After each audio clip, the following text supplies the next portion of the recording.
2018, 5:07 p.m. The first item on the agenda is approval of the minutes from December 11th, 2017 regular session. Do I hear a motion to approve? I move that we approve. Is there a second? I'll second. All in favor, raise your right hand. Motion carried. Second item on the agenda is the introduction of our new city planner, Mr. Leo Manti. Yes, Mr. Manti started about a month ago, and with the city of Nacogdoches, education from University of Texas at Arlington, Master of Public Administration at University of Texas at Arlington, Master of Science, City and Regional Planning, University of Texas at Arlington, Certificate in Geographic Information Science, GIS, and a Bachelor of Science, City and Regional Planning.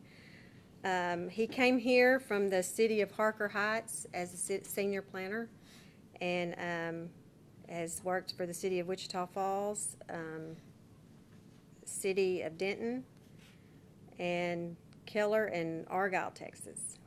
And so he's been great to work with for the last month, and he'll work with y'all, I know, just perfect. So y'all will really enjoy working with him.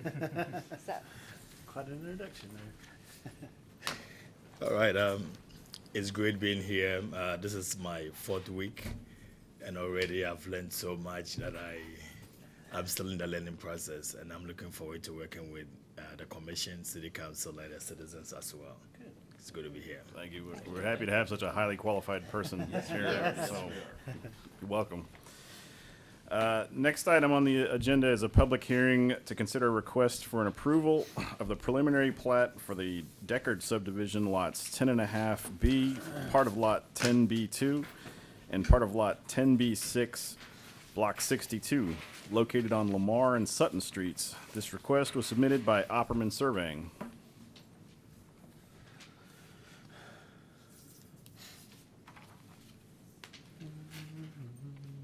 All right, Mr. Chairman and the Commission, this is a preliminary plat for the Deckard subdivision located in the northeastern part of Nacogdoches, as seen on the map on the screen and in your attached location map.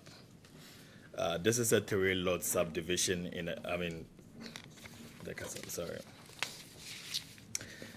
This is a 5-lot subdivision in a built-out residential neighborhood.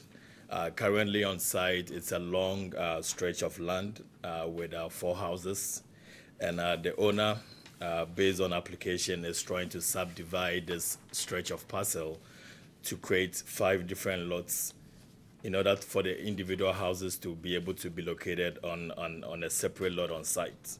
Okay. The site is already developed with 4 buildings. One of the lots will be vacant because since there's 4 houses, so one of the lots will be vacant. And per our zoning ordinance, the vacant lot will be allowed for any use within the R3 zoning district. Sure. All the lots are zoned R3. The applicant hasn't indicated rezoning any of them. They all meet the zoning the zoning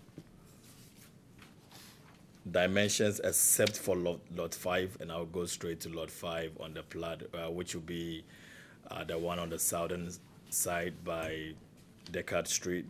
It meets the minimum lot requirement of 5,000 square feet. The only shortfall is that it doesn't meet the street frontage, which is the 100 feet, which is required in the zoning ordinance. But since the lot dimension is 5,629 square feet, staff feels comfortable enough to approve this this plat approval. And the reason being that this area is an old part of the city, and we believe the owner is trying to bring the lot in conformance with the current zoning regulations, because in our current zoning regulations, 4 houses wouldn't be allowed on a single lot. And so we appreciate the fact that the owner is trying to bring this lot into conformance, and since it meets the minimum lot requirement of 5,000 square feet, staff feels comfortable enough to recommend approval of this preliminary plat. Staff has reviewed the drainage, utility, and access issues, and we believe there are no issues with it. Based on the plat on the screen, you realize that the lot is adequately have access, and it also has other utility that is required on it. Per our floodplain prevention ordinance, we reviewed this plat to make sure it doesn't lie within any of the 100-year or 500-year floodplain, and so we don't see any issues with it with regards to floodplain prevention. Per Texas Local Government Code, staff sent out 30 notices to properties within the 200 feet notification. There were 0 responses in favor, and there were 0 responses in opposition. Based on the above, considering the fact that the lot meet the minimum size requirements and the fact that the applicant is trying to bring the lot into conformity, staff feels comfortable to recommend approval of this preliminary plat based on the following. We believe the plat does not pose any adverse impact on surrounding properties and is adequately served by all required utilities. The applicant doesn't intend changing the use on site, and so we don't think this preliminary plat will have any effect on surrounding properties. And also, as described above, this is a unique and built-up neighborhood, and strictly applying the rules of the zoning and subdivision ordinance will probably not be in the best interest of the city. When I moved into the city, I know Nacogdoches is the oldest town in Texas, and I appreciate the fact that even back in the days, planning was taken seriously and is being taken seriously now. And so the fact that this preliminary plat would allow individual lots to be, all the houses to be placed on individual lots, we believe it's in conformance with our zoning ordinance, it's in conformance with the subdivision ordinance, and therefore staff recommends approval of this preliminary plat, which is called a Deckard subdivision. And that will bring my presentation to an end, and I'll be willing to answer any questions that you may have. Thank you. So originally, all these houses were just built, this was just one general lot before. Exactly. As now go back to the area map. As seen on the area map, it's a long stretch of land with 4 houses on it. Sure. And so this preliminary plat will allow each house to have its own lots, and that will bring it in conformity to our current ordinance. And so, and then, like best I can tell on this plat map, that the driveways will be, you know, you talked about access, so just make sure the driveways are adequate and in the right spot and that sort of thing, correct? Exactly. Even though there was no zoning ordinance, based on the aerial, every house has its own driveway, Okay. and we don't see any conflict in the future as well. Okay, and so when you were talking about the 100-foot, you're talking about, is that on Sutton Street where you don't have 100-foot of That will be the side street? Of the front? side street. Yes, Yeah. we don't have the 100-foot, Okay. but based on in the past practices, so far as it Sure. meets the size requirement. But I would just like to point out that that application wouldn't apply to a new subdivision. Understood. They would have to meet it, but due to the unique nature of the area, staff are comfortable allowing it. Okay.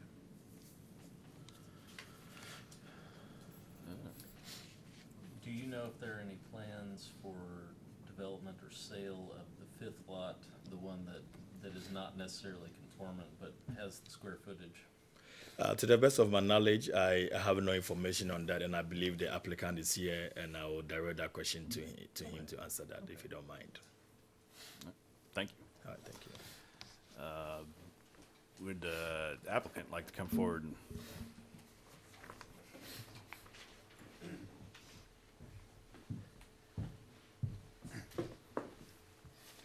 I'm Jeff Opperman with Opperman Surveying.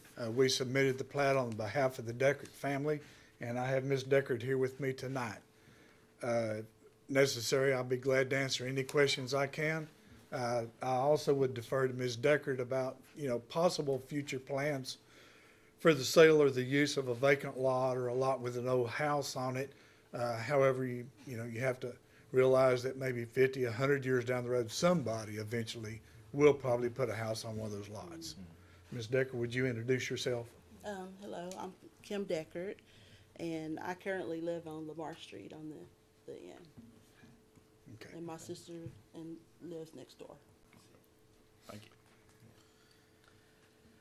My only question was whether there were any specific plans at this point for the 5th lot that doesn't necessarily have the street frontage but does have the required square footage.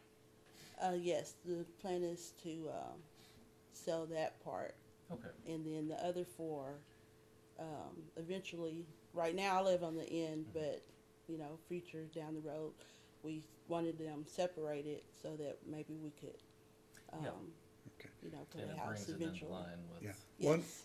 one thing I might notice, and I may have misunderstood, but the fifth lot does have road frontage, only not sufficient to fit within R3 zoning. They all do have proper road frontage, access. That's what I understood. If there are no other questions, we'll take a seat. If you have anything, we'd be glad to come back up. Thank you. Thank y'all. This is a public hearing, so anybody wishing to speak for or against this proposition may come forward now. If there's nobody that wants to speak, I'll ask for a motion to approve. I'm sorry, ma'am. I'm Stephanie Jones, and I live at 415 Hasley Street, which is on the other side. And I was just trying to figure out how that would affect me because my land goes back up to that part of Lamar Street. So I'm just wondering how it is going to affect that side of the. Could you point to your lot on that map there? I think he's got a laser pointer. I'm just trying to get my bearings of exactly where you're at. So 10B 662, I think what you need. This doesn't work on the TV.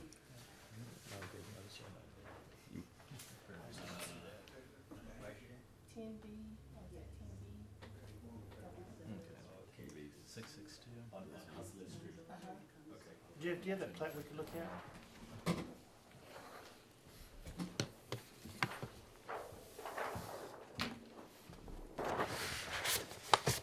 Okay. This is you right here, Miss Nash? Yes. Okay.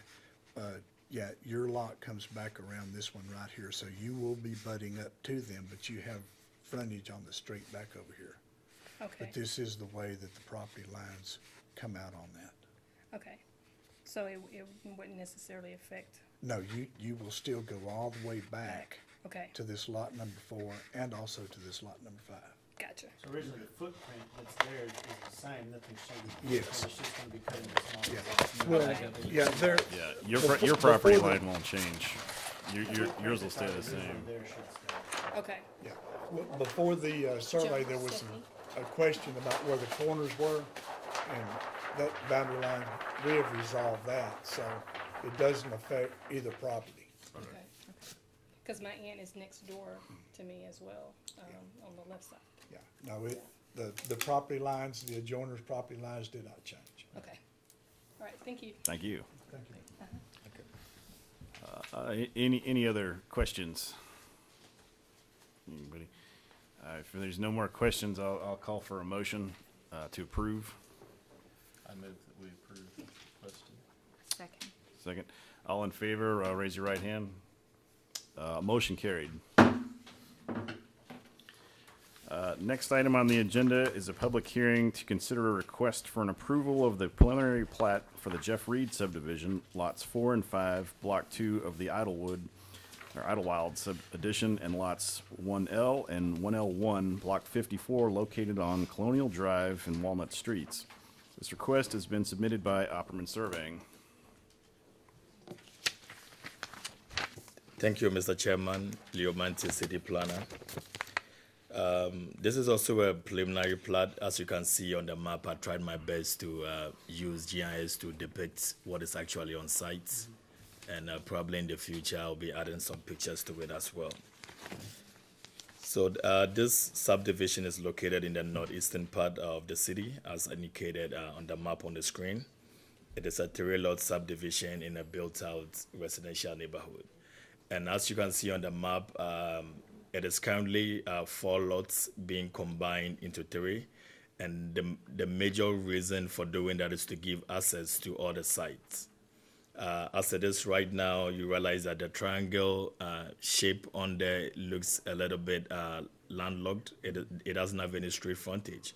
So subdividing this lot into 3 will give it a better access with regards to access and moving around on the site. So the site is already developed and has single-family homes on it. And the owner hasn't indicated any intention of replacing or changing the land use. If any of that issues come up, then the zoning regulations would apply to it. The property is currently zoned R1, single-family residential. The lot meets all the lot size requirements, and it's also above the 8,250 square feet that is required in the subdivision ordinance. This plat is a good initiative towards bringing on conforming users and lots to meet current development and zoning regulations. Staff did review this plat for drainage, utility, and access issues, and we determined no issues with it. Perhaps per the floodplain prevention code, no part of this property lies within the 100-year or 500-year floodplain, and so any development on it is fine to go. We did send out 17 notices to property owners within the 200-foot notification. There were 0 responses in favor and 0 responses in opposition of the request. And I usually go ahead to show a map showing the properties that were notified, and we didn't get any responses from any of them. Staff has reviewed this plat for the Jeff Reed subdivision, and we recommend approval based on the following. The plat does not pose any adverse impact on surrounding properties and is adequately served by all required utilities. And the plat conforms to all zoning and subdivision regulations as stipulated in the city's code of ordinance. This brings my presentation to an end, and I'll be willing to answer any questions that you may have. Any questions from Mr. Manty? So is this more just kind of like just a cleaning up issue? Is that pretty much the way that it is just trying to conform this, I want to make sure that understands 1, 2, 3, 4, 5 lots into 3, is that correct? Yes, it's more of cleaning the lines to make sure all of them have easy access. As it is right now, one of the lots is landlocked, so they clean up one of the sides, or they replatted it to combine 2 of the lots into one to make it accessible. More of a clerical issue. Yes, sure. Thank you. Mr. Opperman.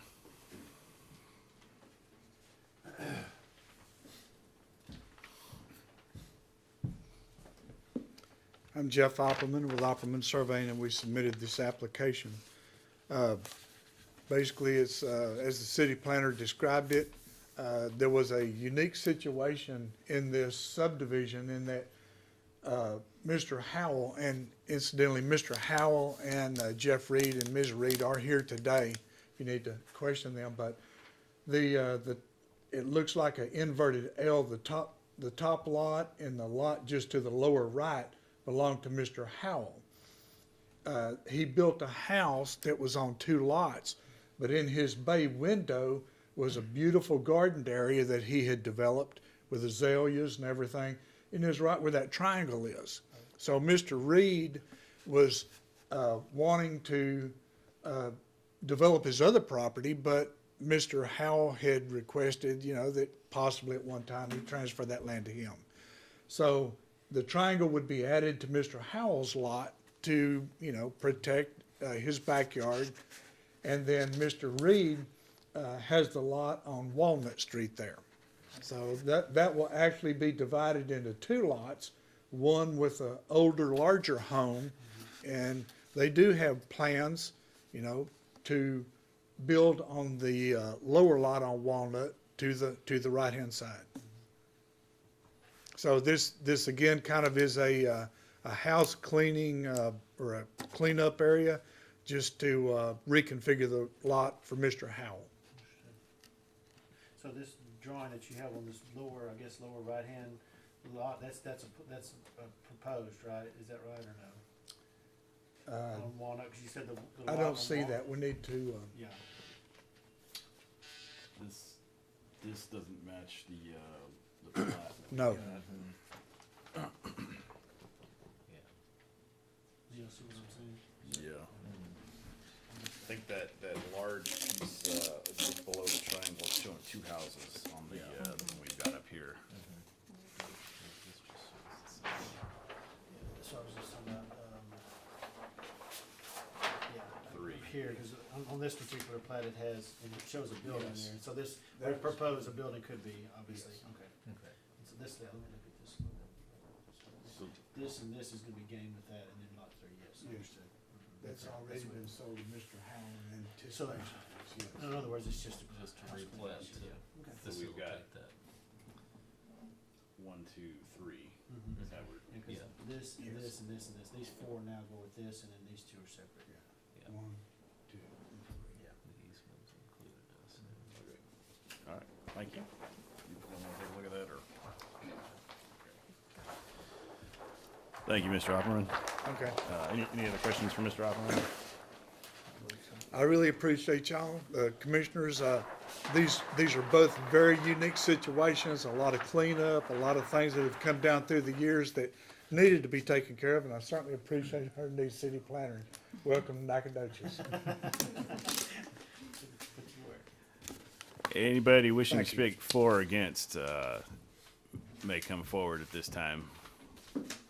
And, if there's nobody that wishes to speak, I'll call for a motion to approve. Make the motion that we approve as written. Is there a second? I will second that. All in favor, raise your hand. Motion carried. Okay. And that, next item is staff comments and updates. Let's-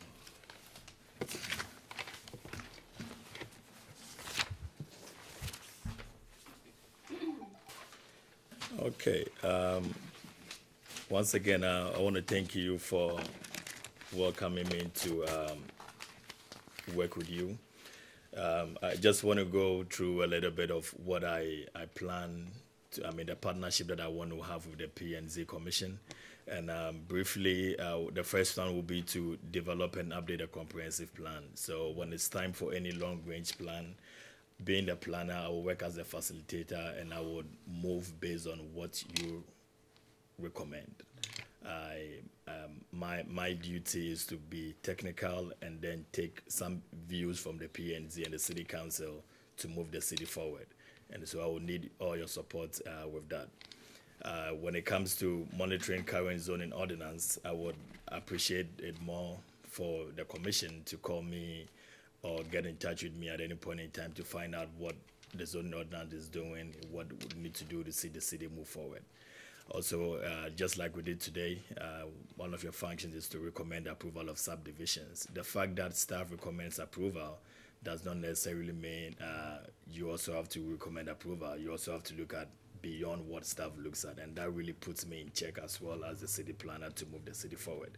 And then I was appreciated to work with you to interface with the public on community values through public meetings, focus groups, and neighborhood organizations.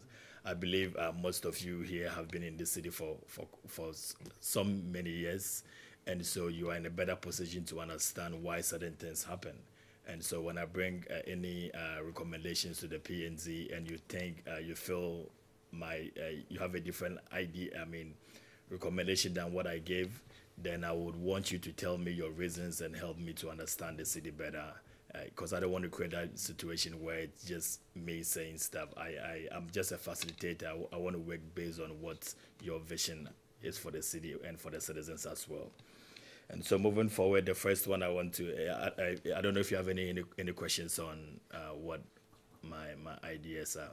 And based on this, I want to point out that apart from P&Z meetings, we would have workshops, if you don't mind. I would want us to sit down, get some whiteboard, draw stuff, decide on what we want to see. I believe I did talk with Mr. Turner some few days ago, and you want to see the GIS map on the screen sometimes. We can do that. We can zoom into addresses and all that. So that sometimes when we have any case, we can just zoom in and look at the map and move forward with our decisions and stuff like that. So if you have any questions on that. Okay. So the first one, the first one will be our Scenic City application and certification. There's this application whereby the city applies to be certified as a scenic city. And being a scenic city involves reviewing municipal infrastructure ordinances as they relate to public roadways and public spaces. And to get a certification, it is based on 3 factors. Our permitting system for on-premise signs. They look at our landscaping or tree planting program, and our prohibition on new billboards. Currently, I believe the city of Nacogdoches meets all these 3 basic criteria. And so staff is comfortable moving forward to apply for this scenic city certification. But before I go ahead with it, I work with the P&Z, so I will need your views on if you think it's something worth doing. So just in brief, it's a body that will review our city ordinances to see if we meet certain landscape or accessibility and some other issues that will be going on in the next slides. And if we meet these criteria, then they give us that certification that Nacogdoches has met all the standards. So the evaluation will cover streetscapes. It covers parks, trails, and open spaces. It looks at lighting standards. It looks at design integrity. It looks at landscaping and screening. It looks at our sign control, utility and cable lines, and certain special programs. The city might probably not meet all of these criteria, but I think they have the basics that they look at, which would be the landscaping, the streetscape, and our sign ordinance. That is why I am confident enough that we can give it a try. The benefit being that for assessments, it allows the city to assess how good or bad our ordinances in relation to what those criteria are. So for a typical example is, should we apply and then they deny us, then we know that we need to sit down as a group, as a city, to reassess our landscaping ordinance. We need to reassess our sign ordinance, because if other cities are getting it, then why not Nacogdoches? So these are some of the things that we want to look at. It's also a good tool for communication. Once we are able to get certified, we can have that, I would say, the bragging power to say our landscape ordinance is really good. And then when citizens come in or when developers come in and want to challenge it, we'll let them know that our landscape ordinance has actually gone through certain criteria and has been vetted by various boards, and it's in good shape. And so we will want them to implement it as well. So these are some of the things that will be looked at. So before I go ahead with it, like I told you, I'll be working from the bottom-up approach. Whatever decision I make will be based on what you also think. And so before I even go ahead with starting this application, I wanted the P&Z and the citizens to know that the city wants to go ahead with this and take your views on it. I'm curious, it sounds like they actually have a hard score they generate based on this criteria. Yeah, they do, and they know every city is unique, and so that is why they have the basic ratings they look at, which will be our sign ordinance, our landscaping, and how we regulate off-premise signs. And so I think they have various criteria from silver, gold, and diamond, and all of that. So maybe we might just meet a basic minimum, and as time goes on, we might apply for reevaluation and get a higher standard. So before you apply, maybe you're going to do like a soft launch and evaluate it in-house, so to speak, to see kind of where you might land and think, yeah. Exactly. I've done that. I've gone through our ordinance for the for some days and weeks, trying to see how best we could fit into it. So one of the criteria was looking at landscaping. Do we look at landscaping along commercial zones or streets, which I believe we are currently doing. But they go to the extent of finding out if we have landscaping in a residential neighborhood. Currently, we do not have it, but that is just a sub-factor that will make a city get a higher score than Nacogdoches. So currently, we made the basics and a little bit above the basic, but a city that does more on their landscaping will probably get a gold standard, and we might get a silver standard. So depending on where what standard we get, then that will propel us to have to sit down and say, well, we also need to improve upon these areas and this area. So that is one of the things that we'll be doing after that. What are your ideas on improving those areas? Are you thinking about maybe a resident-driven, like a voluntary participation, or are you envisioning a municipal ordinance type? Well, my solution is exactly what you said. I would come to you with a clean board and sit down with you and brainstorm to see what we can do.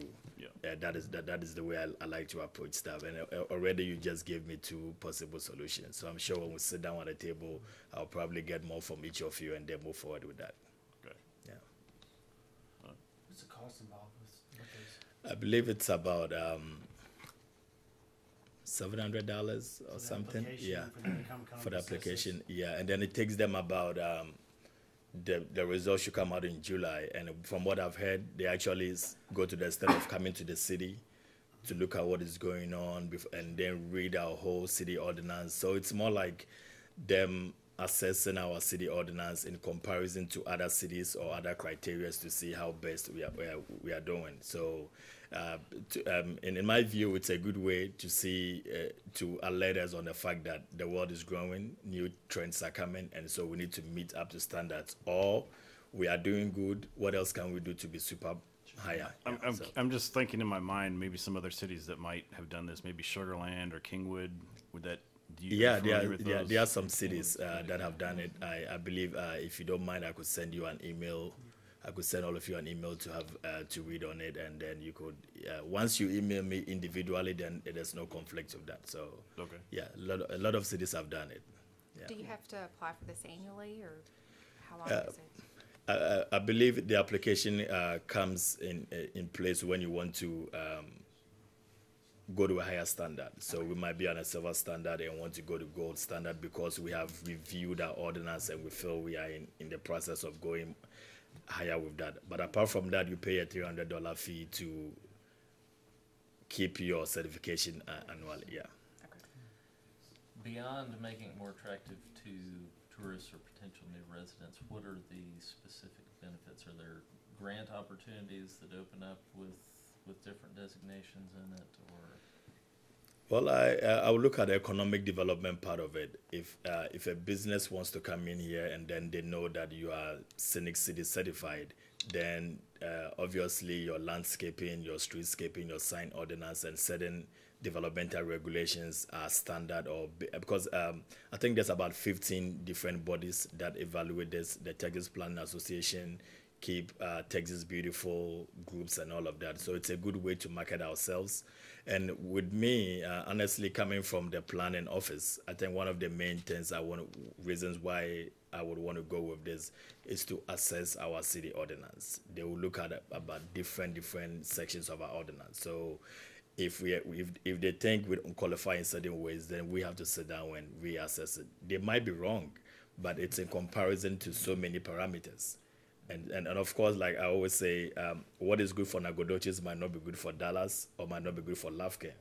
But it's always good to look at the positive of other cities to see how best we can infuse it in our developmental regulations. In other words, having a third party just review what Review we've it got, just would an help. opportunity to have somebody else look at it and just to Sure, just kind of open it up to Yeah. to review. great. So I have an application, and my way of wanting to work with you was to look at what you feel about it, and then I will move it on from there. Thank you. Okay. Thank you. And then still working with you for my ideas, we've had residents talk about initiating a smaller housing concept. We've had residents come to us to talk about a small house as small as 480 square feet. And with 480 square feet, I'm looking at like a one-door garage, which isn't too big.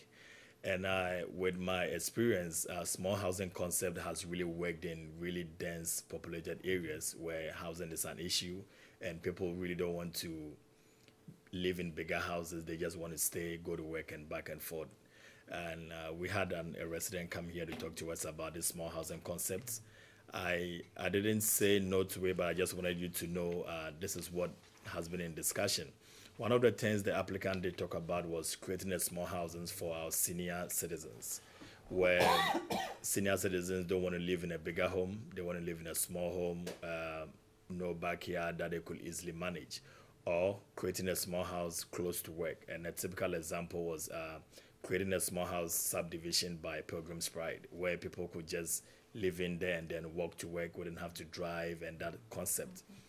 Personally, I thought the 480 is really on the small side, but the applicant is willing to sit down with staff to discuss more on this. So I just wanted to know your views. And of course, one of the things that we did mention is not really making it as a low-income housing, but a general housing where anybody at all could want to rent or buy, just stay in it. So this is what this discussion has been going on for almost a week now, and I thought being the Planning and Zoning Commission, I work directly with you, and so I want you to know that this discussion is ongoing. The applicant did talk about having about 40 of them on a stretch of row of houses with parking, landscaping, and so many some other stuff to make the subdivision worth living. We haven't given any concrete answer as to it's good or it's bad. And like I said, I believe in that roundtable form of discussion. So I just wanted you to know this is something in mind. I took this off the web. This house is actually 460 square feet, I believe. Just the living room, everything looks tiny. I know this will fit perfectly in an area like San Francisco, San Diego, Los Angeles, and it will be a hot cake. But with Nacogdoches, it doesn't necessarily mean this is something that the community will want.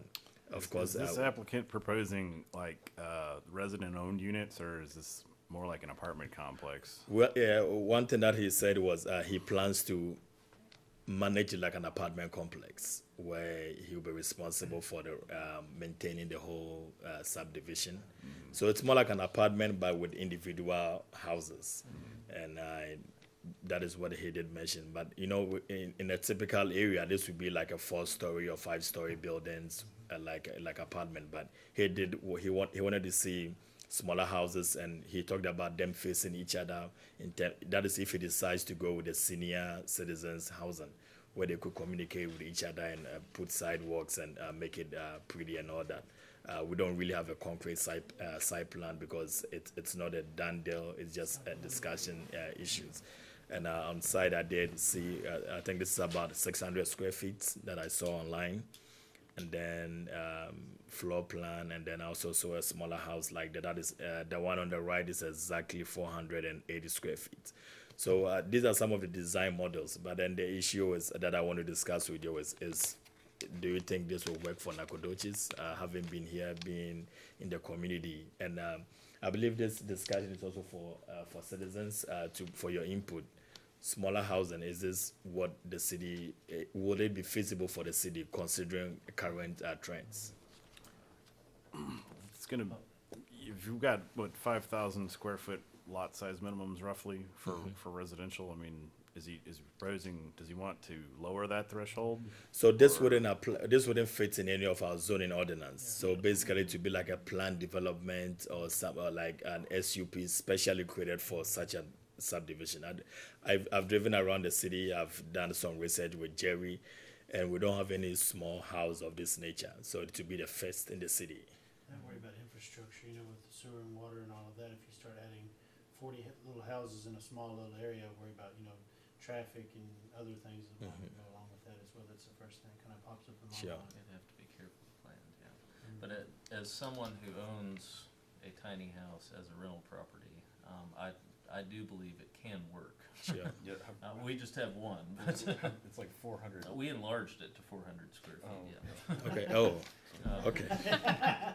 And And it's an older house, it's in a historic overlay, so Okay. the lot size was grandfathered there. And now with That new wasn't an issue. with new planning concepts, what is happening is most cities are advocating for smaller houses for infill development. So if there's an area where mobile homes are being taken out and not developed again, then these smaller houses could come in as infill development. I, as a planner, would totally say no if you want to build these smaller houses on the edges of the city or where people are building new houses or bigger houses. I would totally say no to it. But for infill development, then it is something that we can look at to see Redevelopment or how, something. And more like a they're a major redevelopment. employer Yeah, and so. Also, it seems yeah. to make sense, yeah. Taxpayers, instead of vendors. I don't know if you want to throw this to the public, if anybody has any idea or any views on smaller housing. Well, you know, I know something that's kind of on the horizon is mother-in-law quarters, or, you know, Sure. like a small detached building for an elderly parent. And right now we've got regulations that prohibit that. You know, you have to get an exemption. There's certainly a market for that. I see. But then, you know, the problem with that going forward is how do you make sure somebody's not using it for a vacation rental, you know, and just generating a lot of traffic. You know, that's maybe the downside of that. But to me, for a carefully planned development, Yeah. it has a lot of potential, especially near a major employer as you were describing Sure. in Pilgrim's Pride, that, And I think having some sort of like an overlay management where they're kind of regulating, the maintenance and the cleanliness and everything else possibly too, you know, almost like an apartment complex. Yeah, You know, the grounds and that sort of thing, just because. yeah, it would take Having some forms. careful planning, certainly, Okay. on your part, certainly. And I also did advise him to look at 1 bedrooms and 2 bedrooms, like a mixture of different types of rooms. If it's all 1 bedroom and families increase and there's no market for it, then it becomes a problem. So give people the options to choose between 1 bedroom and 2 bedroom. Even there might still be smaller houses though, but a 2 bedroom will be bigger than a 1 bedroom. So, I mean, is this something we could do with one of the multifamily designations, or does it not fit Do that? those have to be attached? Can they Yes, be those has attached to be. and They have to be still- attached. So it's going to be like a long stretch of apartment complex instead of going like a story. It could be a long stretch of it. But like I said, he is looking. I know there are smaller houses in the city, but this is going to be like a subdivision with smaller houses, and that will be like a first in the city. And so, it is still under discussion. Staff is looking at it in terms of the infrastructure, like you rightly said, to see. And of course, we plan for the people, and so how are citizens going to react to it? And that's why I wanted to bring it out for even a chance for our citizens in the audience. If they have any views on it, then we'll want to hear from them as well. So, Seems like you might have to have a required density level. Like, there's a certain threshold that you'd have to be between, maybe above a certain amount and Sure. below something else. But, right. ma'am, we got a question? If you come here, so Talking about, if you Oh, yeah, come on up, please. Sorry, we're kind of Is that everybody informal. for the watch record? one of my students, I'm in the back. My name is Becky Reed, RWD. We are building a small home, and we are the people who asked for the land to be broken because we're gonna get ready to retire, and we wanna be able to take care of ourselves because we have no children. And when you talk about the small house for elderly individuals or people who need assistance, there needs to be a requirement for doors to be 3 foot, no stairs, shower, not tub. I mean, I'm thinking about if you're truly going towards housing for elderly people, then it needs to have a lot of specification for them. If you build really small houses, my fear is without a lot of input for making it for retirees, you're gonna have a grandmother with 17 grandkids and 3 daughters living with her. And I teach high school, and I can tell you that's kind of what happens in low-income areas in East Texas, because a lot of my grandparents end up raising their children's children. And then you've got 85,000 people, and you've got not a lot of focus on the retirees who it started with, and it becomes then a big multi-group of individuals from 0 to 107. So if it really is gonna be for something that is for retirees, I really hope it goes for that, because that's something Nacogdoches is desperately needing. Our home is pier and beam. I go down 2 stairs to do the laundry. I go up 2 stairs with it, and I'm scared every time I carry the load and I go back up. And I worry about them ramps.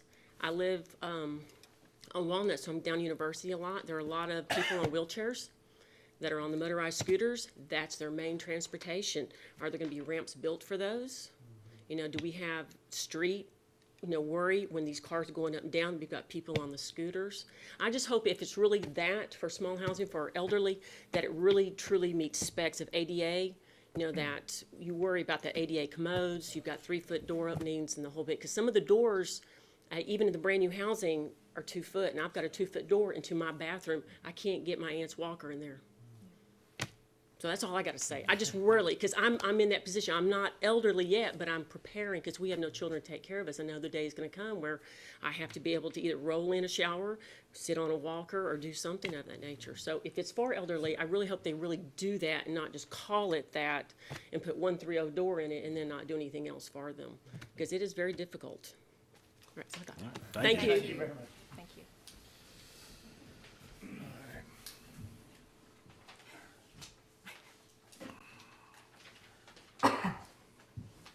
I'm Jeff Opperman. I would like to add something that Ms. Reese said. And the city of Nacogdoches, as I understand it, already has an ordinance against a certain number of unrelated individuals living in one houses. And we're not just talking about 17 low-income people moving in. We're talking about 17 college students, which back when I was in school, those were low-income too. But I know that the city is historically had problem by relegating that or in forcing that. So that, to me, would be one of the major considerations is, you know, how many people can you put into a small house? And that's all I have to add. Thank you. Thank you. With regards to the handicap issue, the federal government did work with the housing and urban development to create what we call the universal design for ADA compliance, and the doors have to be bigger and all of that. So if that would be the target, then I would recommend and make sure this development goes according to the universal design. But in terms of policing the crowd and all that, ever since I moved in here, that is one of the things I've heard, and I believe as a city we can work together to look at stuff like that. But once again, I want to point out that this is not coming into the city; it's a discussion, and I really appreciate the feedback from citizens. That is my style of working with the PNZ and the citizens. I like to get more inputs to make me work better. So. Once we meet with the applicant again, I'll let him or her know that this is what the commission thinks. They are not saying no or yes, but once we put something, something physical on paper, then I can present it again. Yeah. And the citizens have. Oh, sorry. Well, you know, because there's different tacks you can take on this. If you're looking for housing for Pilgrim's Pride workers, you know, I can see this going one direction. But if you're looking for a Timber Springs replacement, it's something totally different. So exactly, we'd have to know some specifics, I think, really to give good input on it. Sure, and you realize the applicant is currently he doesn't have like a specific plan. He wants me to let commission and the citizens know this is what he plans to do. So maybe when I sit down with him again and then he feels like going this senior route will work, then the ADA issues will come into play. There's probably a need for both of those avenues. Sure. We'll put that out there. Yeah. I mean, so It's done correctly and planned correctly, and you know, like you said, It can work either way. Yeah. great. All right. It's gonna take, you know, I think a bunch of community discussion as well to kind of Sure. get some feedback as well. Great. So just once we have more of a plan of Okay. what they're thinking, I think that's. All right, I believe that will be all. And like I said earlier, I would want us to have more discussions. My target is not just to present cases to be approved. I want us to one day we might just pull up the GIS map, go through it, and see what areas need to be discussed. We'll look at certain chapters in the comprehensive plan to discuss and see how best we have worked on it and all of that. So I just would want you to know I'll be giving you so much work, so I hope you get prepared for it. Yeah.